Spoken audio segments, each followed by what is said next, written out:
Hi guys, my name is Tindy Kaur. We are in Coventry at the This City office with one of our sellers. I actually know her before This City even existed. So, hi Suman, how are you? I'm very well, thank you, Tindy. Thank you for having us. Thank you for coming. She was quite early. I was a bit late. Thank you so much for being on time. So, Suman, I have met you, I think, 3 years ago online when I saw your business, Beauty and the Button. Tell me how you started your business. So it was back in 2015. Yeah. I had just been made redundant from my job and I was looking for work. And I found a really good job and it was 9 to 5 but I couldn't find any childcare. So I spoke to them and I was like, you know what, can we swap it? Can we maybe do 9:15 to 5:15, or could I work less? You know, and they were like, no, I'm sorry, but those are the times, 9 to 5. And I couldn't do that because my husband works where he used to work quite far away, and I just needed help with childcare. So I thought, well, I didn't think myself. My parents said to me, why don't you start your own business? I was like, oh, I don't know. I'm not very creative. So they said, just start it and see how you get on. So that's how it started. So back in 2015, we started with button frames, and that's where the name comes from, Beauty and the Button. Oh, Lots of people think we're like a beauty parlor, but yeah. Beauty and the Button is what we used to do. Was we used to make family frames, or I used to make family frames. So, you know, whether it was for yourself, it would be like your mum, your dad, your siblings, and then I would put buttons as your heads. Oh, That's where the name came wow. from, Beauty and the Okay. Button. So yeah, so it started back in 2015, early 2015, and we started off with button frames. So that's how the story began. Okay, wow. And we are now 2023. So you do this as a full-time job now. So I work full time Mm-hmm. in Beauty and the Button. My husband joined back in 2019, so now we both work together. Mm-hmm. As well as my husband, my mum and dad kind of dip in and out. My dad's a big part of the business, and he brings in all the ideas.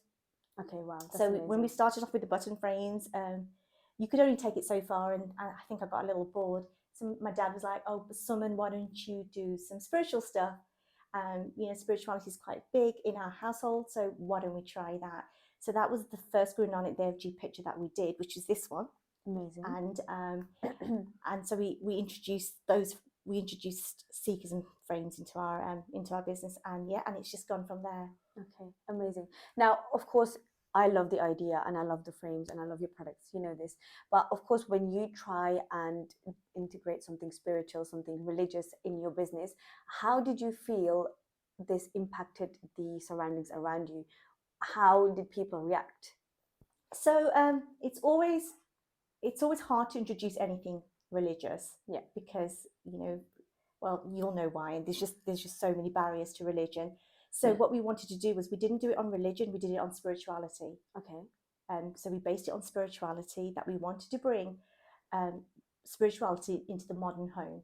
And now when you go to places like Soho Road or Leicester, or you go to Broadway, you'll see Guru Nanak Dev Ji everywhere, but they're always in traditional frames, you know, frames that are from India. The beautiful images, but the frames are really traditional. So what I wanted to do was bring Guru Nanak Dev Ji into your homes, but bring it into the modern homes. So our frames are a lot more modern. So they fit into the modern homes, and that's what we did. So we don't do anything different to what anyone else does. What we've done is we've just modernized the frames so they fit into your homes now. Okay, perfect. So going back to you and your business, so there are other businesses out there that sell mugs and frames, and you do hoodies and t-shirts and all of that. Why do you think, or why do you not maybe think, why do you portray yourself different? Why do you think people should buy it from you and not from somewhere else? Why do you think you do have the upper hand on some stuff? I think for us, it's always our quality. Okay. It's always based on quality. We're really meticulous in everything that we put out there. Our frames are made to the highest standards. Our mugs are made to the highest standards. We print everything in-house. So now you have mugs and frames. I have seen, because obviously you have sent me a t-shirt before and a hoodie as well. So where did the idea of hoodies and t-shirt come from? So it was.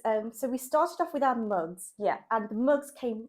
The idea came from my dad. Yeah. Okay. And it was like, so I don't speak very much Punjabi. No, that's fine. But when I do speak Punjabi to my mum and dad, there's always phrases that we use, and it's like stuff like, you know, when my dad's leaving, I'll say "Junga fair," you know, Yeah. and I don't realize I'm saying them. Do you Yeah. know, it's these phrases are embedded into us. Catchy. So dad was like, "Oh, why don't you come out with some mugs?" Yeah. I was like, "Oh, dad, but what can I do?" And he was like, "Oh, but you know, we say so many phrases like bunda banja. Do you know, my brother, We do. you know, my dad used to say it to my brother all the time when he was younger." So I thought, well, you know what, why not? So I put bunda banja, and that was one of my first ones. And then it was from there, I went on to do like cholo sanuki. I have 8 masis, so you can, so, and you know, with Indian people, Yeah. they always like to talk, you know, and it's not necessarily gossiping, but they No. do like to talk. But then when you say back to them, "Oh, but so and so did this," you know, when you were younger and you wanted to do things, and you used to, and people would, your mums would say, "Loki ki ke," you know, Loki ke "Kenge," kahan gaya. you know, they say things like that, and then you'll say, "Well, so and so did this," and then they'll go, "Well, chalo sanuki." Exactly. But I'm like, you've just spent 15 minutes talking about somebody or something or a situation, Yeah. and then when we're like trying to like say, "Oh, but what about Mhm. that?" Then they come out with phrases like that. Yeah. So I thought, well, why don't we try those, like chalo sanuki, like menuki, tenuki, Yeah. and like, you know, I know my mom never ever said too busy for bukwas, but I thought Yeah. that would be a really good one. It is a really good And one. so it started off with just 4 or 5 sayings that I thought, why not? Let's try them, and they just went crazy. So your dad is actually your Oh, creative director. absolutely, like absolutely. So from there it went on to like, and then someone goes, so we have a slogan in our workplace which is "Inspired by you, designed by us." So wow. everything that we do has been inspired by somebody. Yeah. So even though my dad inspired me by making the first 5 mugs, Yeah. someone then will say to me, "Oh, but can you do Jolo nice ho gaya?" Yeah. Because that's what people say at weddings. And I'm like, "Oh, okay, well, we can add that." And then from there, it went on to other things like "Loki ki geonge," you know, Yeah. that those kind of things, and "baldy knee," you know, and banawing, you know, those kind of sayings, you know, all those. Yeah.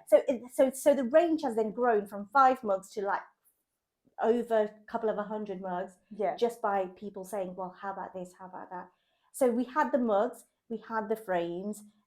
I still do button frames, not as much. Mhm. And then someone said, or my dad said probably, "Why don't we try it on hoodies or on t-shirts?" Okay. And I was like, "Oh, okay, then dad, we can try that." And Yeah. that's how it started. So it's always something that my dad will say, "How about this?" or "Shall we try that?"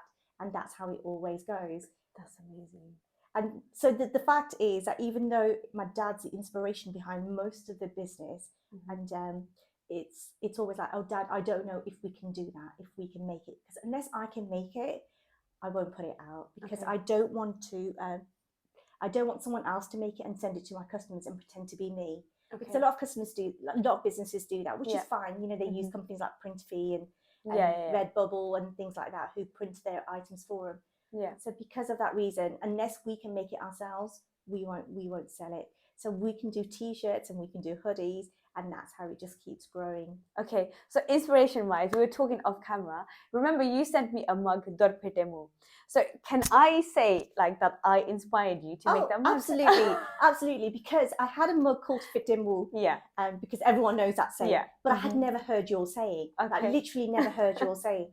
So that's why I sent. So that was inspired by you. Oh, So you that's can see amazing. where the inspirations come from. Okay. And if we're ever watching, TikTok's massive now. So if I'm ever Yeah. watching TikTok and there's an Indian Desi person Yeah. talking and they say something, I'm like, I've never heard that saying. I will Yeah. first run it by my mum and dad. So Yeah. I ran your saying, your Yeah. thing by my mum and dad, just to make sure Yeah. it was nothing rude or Yeah, nothing of like course. that, Mhm. because we don't want to offend No. anybody. So we saw that, and I thought, okay. So mum and dad said, no, it's fine. Okay. And then I said, okay, so let's put it on a mug, and then we sent you one too. That's amazing. I still have that mug and I still use it every morning to have my tea in. It's amazing, honestly. See, I had never heard of that saying, but See, it's so weird how the world works.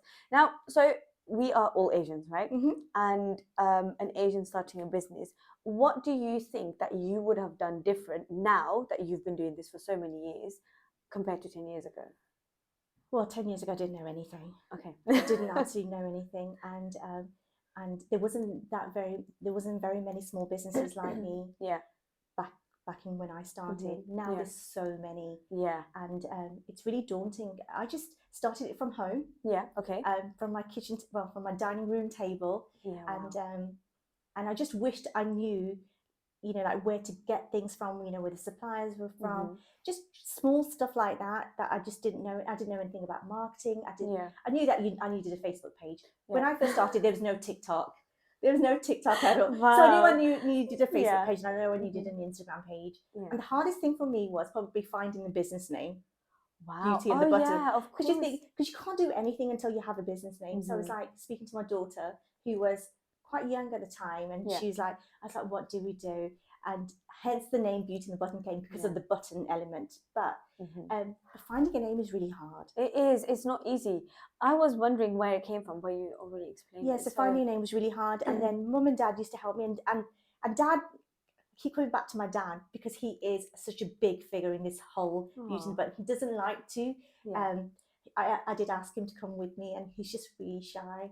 I did see a TikTok of him. He does. He looks so nice. I remember I commented on it Yes, as well. I he think, is. yeah. There's a picture on my Instagram with him holding a bag, Oh, which is my mom's bag, and he was yeah. holding it. So I think the saying was, "I'm not shouting, I'm just Yes. Punjabi," which was another thing that came from him, Yeah. which was, how about we do that because Punjabi people always shout, or they always seem like they're shouting. So Guilty. say that. But from there, it moved on to, I'm not shouting, I'm just Gujarati. I'm not shouting, Mhm. I'm just Pathan. Because people were Okay. like, I'm not Punjabi, but I do speak Gujarati, Yeah. and it's the same thing. So, Yeah. you can see how it's inspired by that, and it Mhm. changes. So, Dad, what he does is he gives me ideas. He gives me lots and lots Yeah. of ideas. Okay. And one year he said to me, "Suman, why don't we do Rockies?"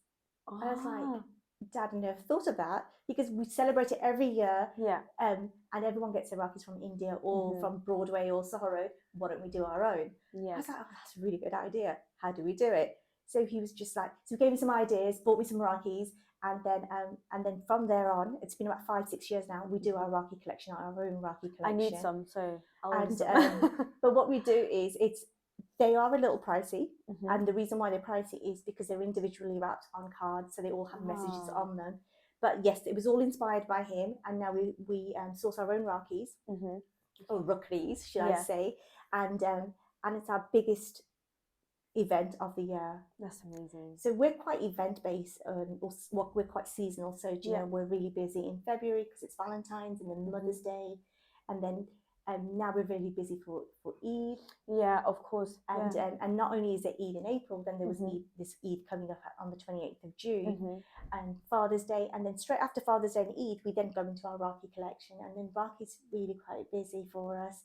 Yeah. But not only do we do those kind of things, we do all the Hindu celebrations too. So Oh there's yeah. Janmashtami that's coming up, the Ganesh Chaturthi. So there's quite a lot of things It that keep is. us Yeah. busy. So we roll out of one into another, which is great for us because it keeps us busy, and it keeps us coming up with different ideas for different events. Because I could see like you started very Punjabi off, and that was more like South Asian. How did that develop? Was it just like people reaching out, as you said, like someone that was Gujarati, someone that was Hindu?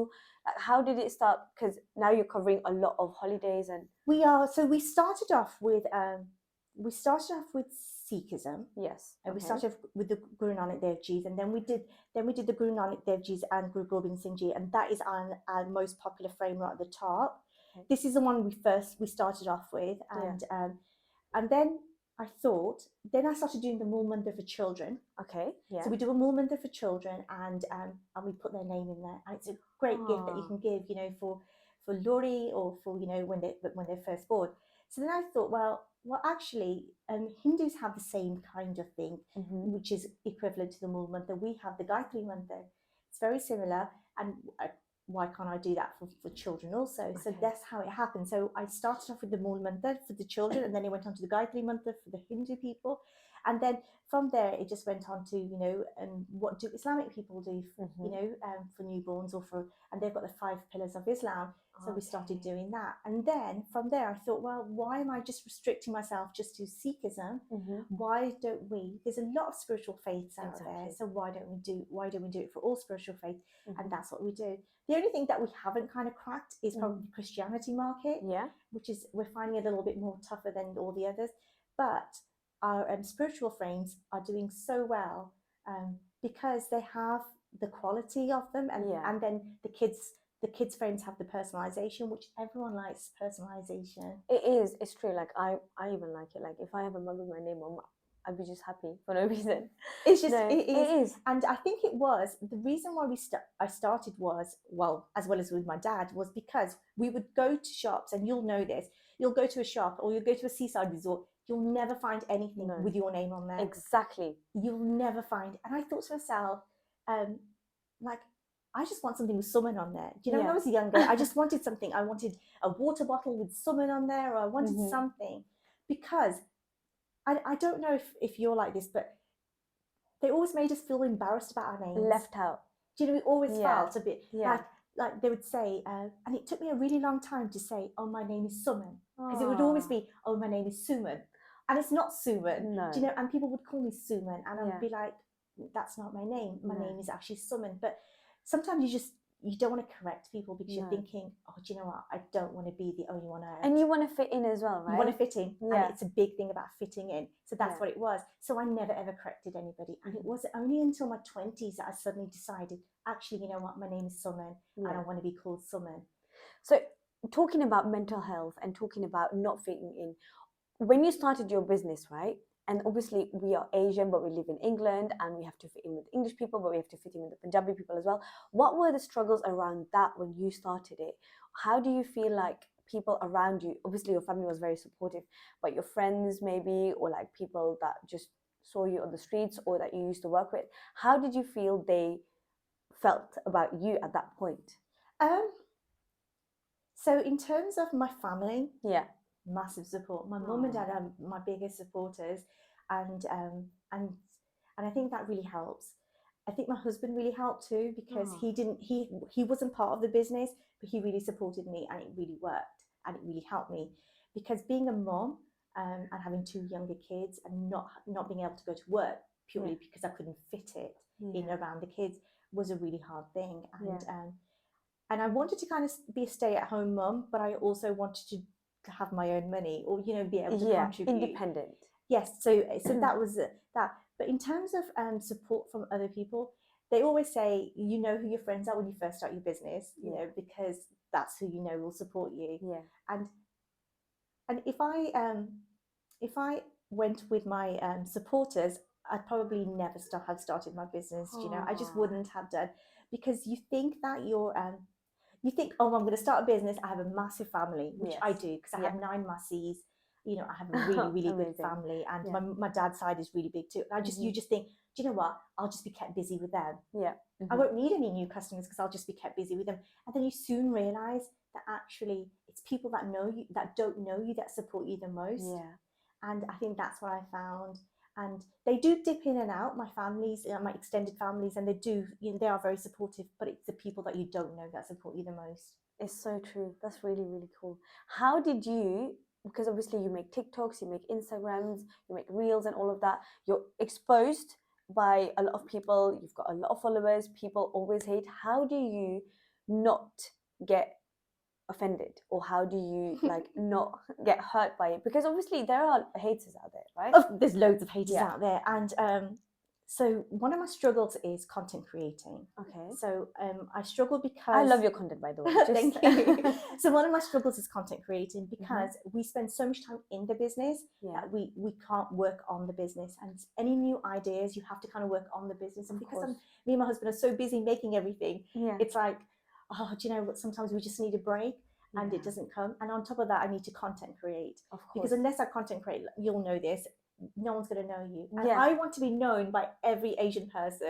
That's my, when I first started, I wanted to be the #1 shop for anything Indian, you know, like Asian gifting. And so that was my purpose, and it still is to a certain extent. But I want to be able to speak to somebody and say, or someone say, oh, do you know Beauty the Button? And someone said, I absolutely do. I've heard of them. I may have not shopped with them, but I've heard of them. That's where I want to be. Hence why I'm on all these platforms. But you're exposing yourself to a lot of different things. You're opening yourself, especially with TikTok, you're opening yourself to loads and loads of hate and stuff like that. And yes, I do get it. But the worst thing for me is that when I have my dad on my videos, I don't want any hate towards him. Of course. I just not him. Me, I'm okay with it, you know, because I can brush it under the carpet. But just him, I just don't want anything negative to be said about him. When he does his dances or when he does anything like that with me, I just don't want anything negative to be said about him. Because if he reads it, he's from a time where he'd probably get really offended, Yeah. Okay. and we wouldn't. No, of Um, course not. but yeah, so I just think that I ignore the people that are not very nice. That's Okay. probably the best way to do. Does it work, ignoring it? Yes, Yes. it Okay. does. I Well. think having a really good support structure at home Mhm. really works. Yeah. I mean, I do a lot of videos on my hair and stuff because I've seen that as well. I do a lot of Yeah. videos I on my love hair that. because Yeah. about 3 years ago I decided I wasn't gonna color my hair. Yeah. I made that choice, and Indian people are really judgy. Yes. Indian people are Okay. a lot more judgier than normal white folk. Yeah. Okay. They just are. They are, and they'll look at you and they'll say, "Oh, God, you've let yourself go," or they'll say to you, um, especially aunties, they'll say, "Eggy kita," like this, Yeah. like this. Why do you not dye your hair? Why do you not dye your hair? Yeah. Your kids are still young. Yeah. Why do you want to look like a buddhi? Those kind of things. Yeah. So 3 years ago, I made a choice not to dye my hair, and that was mainly because of COVID. Okay. All the salons closed down. Oh yeah. And then I wanted to also then inspire other people that it's okay to be who you are. You don't have to change yourself for anybody. I have a 15-year-old daughter, and I wanted to teach her that beauty doesn't have to fit in a certain box. You don't have to be like something like like the things that you see in magazines to be beautiful. You can be your own kind of beautiful. And I thought to myself, the only way I can do that is by being true to myself. So I kind of did it for myself anyway, because I hated dyeing my hair every 6 weeks, the chemicals, all that kind of thing. But I also did it for her because I wanted to show her that you can be yourself and still be beautiful. So I do get a lot of negative comments on hair. I really do. Like sometimes I'll make a TikTok and it'll be nothing about my hair, but someone will say, "Well, why don't you mention it?" And see yeah, why don't you dye your hair?" Or why do you look 50 years old? Or something like that. And I just ignore it. I never used to, but I do now. But that's really good and really strong as well, because obviously, like, I'm the eldest of 6, right? So anything I post on social media, like, I do make sure that I'm not doing anything that my sisters would want to do as well, if that makes sense. Like, I don't edit my photos because I don't want them to think you have to edit your photos. Luckily, touch wood, there's nothing wrong out there on my social media, and my sister's like, "Oh, what you're doing?" But I do feel like there is a pressure as women, not only for daughters or siblings, but for Asian other women out there, because people look at us, they think we are examples, right? So I think that's a really, really good thing that you've done it. Okay, well, so why? I think we can go for ages, but I want to talk about Desi City as well. So my question is, when did you hear of Desi City, and what do you think about Desi City? So I heard, I hadn't heard about Desi City until they contacted me. Yeah. About a year ago. Okay. And I was like, wow. So I started looking, and so I was explained it was a marketplace similar to Etsy, but only for Asian people, which was great because it was great because I wanted to be the only person to be known for Asian gifts. So I thought, well, actually, if I want to be the number one gift shop for Indian people, then why not team up with Desi City? Because I'm struggling to find Indian people. I don't know why, because there's so many of us out there. Okay. But if I'm struggling to find Indian people, then actually let's team up with Desi City because they'll make my job easier. Okay. They'll find the Indian people for me. It's true though. Yeah, of course. So that's how I found out about them. So it wasn't until they approached me about a year ago, maybe slightly more. Yeah. Okay. So, and talking about the South Asian part, how important is it for you that it was South Asia based? Because there are so many businesses out there, and as you said, there is Etsy, there's Amazon, all of these platforms. How important was that for you? So the great thing was, when I first started, there wasn't that many South Asian businesses that did what I did. Yeah. And now there's so many. Yeah, I know. So it wasn't hard at all. No. It was, and I never ever thought I'd go down the South Asian business route. Never ever, because button frames was never Indian. No. They were just like a product, and I never thought that. And it was only until my dad said, "Why don't you try this?" And I was like, "But Dad, I don't really even speak Punjabi, I don't even really get a chance to speak Punjabi at home, but I do when I'm with them." And I was like, but Dad's like, "But let's just try it." So I just tried it, and it just blew up so massively. I wasn't expecting it to blow up that much. Okay. So then we just carried on down the South Asian route. Yeah. So being South Asian didn't occur to me. I was just me, I didn't think of it like I was just Indian, and that was it. But then when I started this business and it blew up, the South Asian part, I was just like, wow, there really is a community here that I could really harness and stuff like that. And that's when it kind of became all very real. So talking about you, because you said like you just wanted to be you, what is the biggest difference between you as a person and CEO of Beauty and the Button? Do you know what? I don't actually know, Okay. because I put my heart and soul into everything. Amazing. Because it's my business, I take everything so personally. Yeah. Do you know, everything, every product I touch, it's not like someone places an order and I don't see it go out. I like to see every order go out. We put these lovely little cards in every order. I All know, about I've all about received them. positivity. Yeah. We're all about positivity. We're Yeah. all about positivity and spirituality. Mhm. And then we just have the desi mix in it. You know? It is. So that's what our business motto is. You know, spirituality, positivity, mental health. You know, if you're ever on my Instagram, it's all about positive quotes. Exactly. You know, it's all about positivity, and that's all we ever want to do. And even if someone never buys from us, but sees us and gets inspired by us on our positivity, that's all we're after. Okay. Okay, perfect. Now you've been doing this for so long. What is the ultimate goal? You've already mentioned that you want every Asian person to know Beauty Every and the Asian Button. person to know about me. What is the ultimate goal? You're like, if this happens, then I can just tick that box and like I've done it. Do you know, I just want a product of mine to be in every Asian household. Okay. South Asian household. I just want Okay. a product of mine to be in every South Asian household. I mean, of course, I would love for you know, it to go so crazy that I would actually, you know, have to be like have like an Amazon kind of depot where, you know, I can Oh, they could amazing. drop, you know, they could fulfill my items for me. That's what I would love for it to happen. Mhm. But I just want every Asian person to know about Beauty and the Button. Not me. I just want every Asian person to know about Beauty and the Button, or actually heard from us, or been inspired by us. Okay, So that's what I would amazing. like. That's really nice. Okay, and if there's any advice that you could give to any South Asian person or any person in general actually that would like to start their business, what would your number one advice be looking at your career Just and do your it. path? Just do it. Just start somewhere. Okay. Do you know, it'll all fall into place. It always does. Mhm. When my husband joined Beauty and the Button in 2019, so I started in 2015. When he joined in 2019, he brought a lot of his corporate knowledge into the business. He streamlined a lot of things. Mhm. I was just kind of winging it, and Yeah, you know, yeah, you do wing it, and you can. yeah. You know, you don't need all these things that we've got in place now. No, okay. We've grown so much now that we need all these things. But when you initially start, just do it. Okay. Just What were the, because obviously you started your business and you say it blew up, but what were the business struggles you were going through, or if you want to talk about it, of course. So for us, it was, we started off at home, Yeah. Okay. and then COVID happened, Yeah. and our business just blew up. You know, everyone was off. Okay. Everyone was off. Everyone was online shopping. Yeah.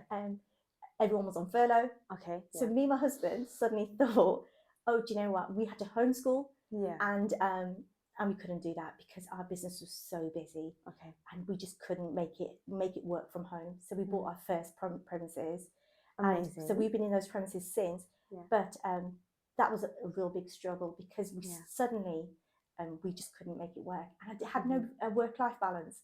It was, I was answering emails until like 10 o'clock at night. I was working till in the evening. All you ever heard was packing tape at home. I was actually sick of my kids. Like my son was on PlayStation, and he said his friends, all they could ever hear was that this packing tape.